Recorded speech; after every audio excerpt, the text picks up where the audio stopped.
I could have my Gucci on. I go wear my Louis Vuitton. Halo teman-teman, selamat malam untuk kita semua. Perkenalkan, nama saya Dafrosi Ingrid Maharindria, bisa dipanggil Inggit. Saya siswi dari SMA S1 Franciscus Xavierus Riting. Pada video ini saya akan menjelaskan terkait materi ekosistem. Ekosistem adalah istilah yang diambil dari bahasa Yunani, yaitu dari kata oikos yang berarti rumah atau tempat di mana organisme hidup, dan sistem yang berarti cara atau susunan. Jika disimpulkan, arti ekosistem adalah sebuah sistem ekologi yang terbentuk dari hubungan timbal balik antara makhluk hidup dengan lingkungan sekitarnya.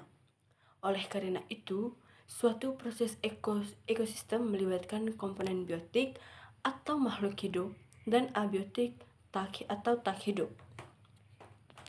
Dalam ekosistem terdapat tatanan kesatuan yang utuh dan menyeluruh, di mana unsur-unsur lingkungan hidup saling mempengaruhi satu sama lain.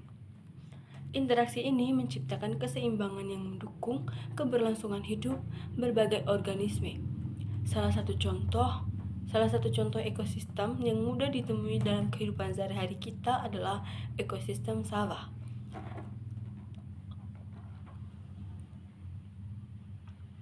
Ekosistem bersifat dinamis, yang berarti dapat bergerak atau menyesuaikan diri terhadap perubahan. Adalah cabang ilmu yang khusus mempelajari tentang ekosistem, yaitu ekologi. Ilmu ini mempelajari lebih jauh mengenai interaksi antar makhluk hidup dan lingkungannya. Ciri-ciri makhluk hidup. Yang pertama, komponen ekosistem. Ekosistem baik yang bersifat terestrial atau daratan maupun akuatik atau perairan, terdiri atas berbagai komponen. Komponen-komponen ini dikelompokkan berdasarkan segi trofik atau nutrisi, serta struktur dasar ekosistem. Namun, secara umum, komponen ekosistem berbagai menjadi dua jenis utama, yaitu komponen biotik dan komponen abiotik. Pertama, komponen biotik. Komponen biotik mencakup makhluk hidup atau organisme yang ada di permukaan bumi, termasuk manusia, hewan, dan tumbuhan. Berdasarkan ukurannya, komponen biotik dapat dibagi menjadi mikroorganisme dan mikroorganisme. Selain itu, berdasarkan perannya dalam ekosistem, komponen biotik dibedakan menjadi 3 kelompok utama, yaitu produsen, konsumen, dan dekomposer. A. Produsen atau penghasil. Produsen adalah makhluk hidup autotrof yang mampu menghasilkan karbohidrat sederhana seperti glukosa dari karbon dioksida melalui proses fotosintesis. Selain berperan penting dalam menyerap karbon dioksida untuk menjaga keseimbangan suhu dan curah hujan, produsen juga menghasilkan oksigen sebagai produk sampingan yang dibutuhkan oleh organisme lain untuk metabolisme energi. Produsen berada di tingkat trofik pertama dan merupakan dasar dari semua piramida energi. Contoh produsen meliputi alga, lumut, dan tumbuhan hijau seperti beringin, mahoni, dan tanaman lainnya. Yang berikut, konsumen atau pemakai. Konsumen adalah organisme heterotrof yang tidak mampu menghasilkan makanan sendiri, sehingga bergantung pada organisme lain yang memperoleh energi. Berdasarkan jenis makanannya, konsumen terbagi menjadi 3 kelompok, yaitu karnivora atau pemakan daging, contohnya singa, harimau, buaya, ular, serigala, dan lain-lain. Yang berikut, herbivora atau pemakan tumbuhan, contohnya kambing, sapi, kerbau, belalang, dan lain-lainnya. Yang berikut, omnivora atau pemakan segala, baik daging maupun tumbuhan, contohnya manusia, ayam, bebek, cacing, tupai, dan lain-lain. Yang ke C, dekomposer atau pengurai. Dekomposer atau pengurai adalah organisme yang mampu menguraikan sisa makhluk hidup, baik heterotrof maupun autotrof yang telah mati. Dekomposer memainkan peran penting dalam mengembalikan zat-zat organik dari konsumen ke produsen melalui proses pembusukan. Proses ini menghasilkan zat anorganik sederhana yang diperlukan oleh produsen untuk membuat makanan.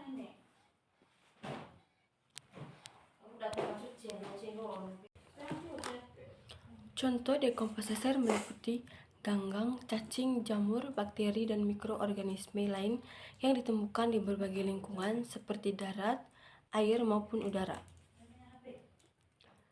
Yang kedua, komponen abiotik. Komponen abiotik mencakup unsur-unsur tidak hidup yang terdapat di lingkungan dan sangat dipengaruhi keberlangsungan untuk makhluk hidup. Komponen ini meliputi faktor kimiawi seperti senyawa anorganik H2O, N2, O2, CO2, dan mineral.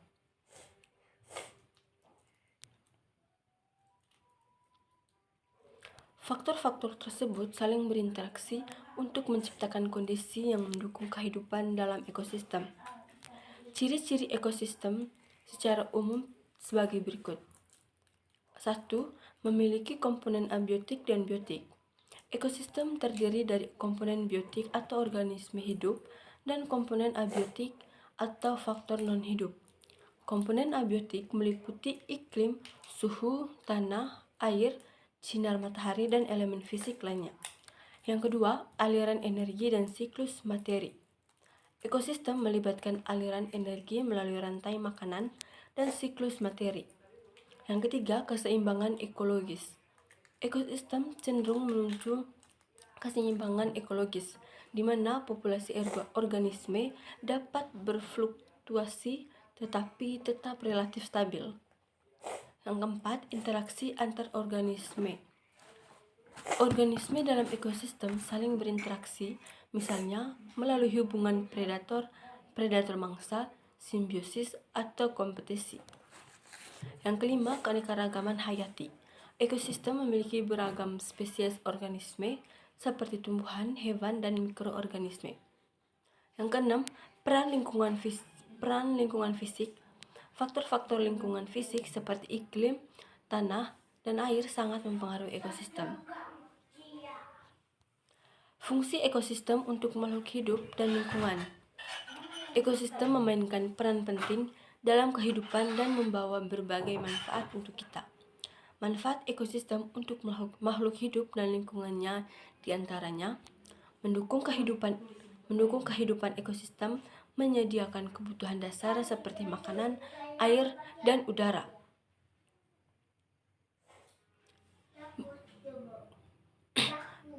Pengatur iklim ekosistem seperti hutan, hujan tropis berfungsi sebagai penyerap karbon dioksida. Fungsi yang berikut adalah pengelola limbah.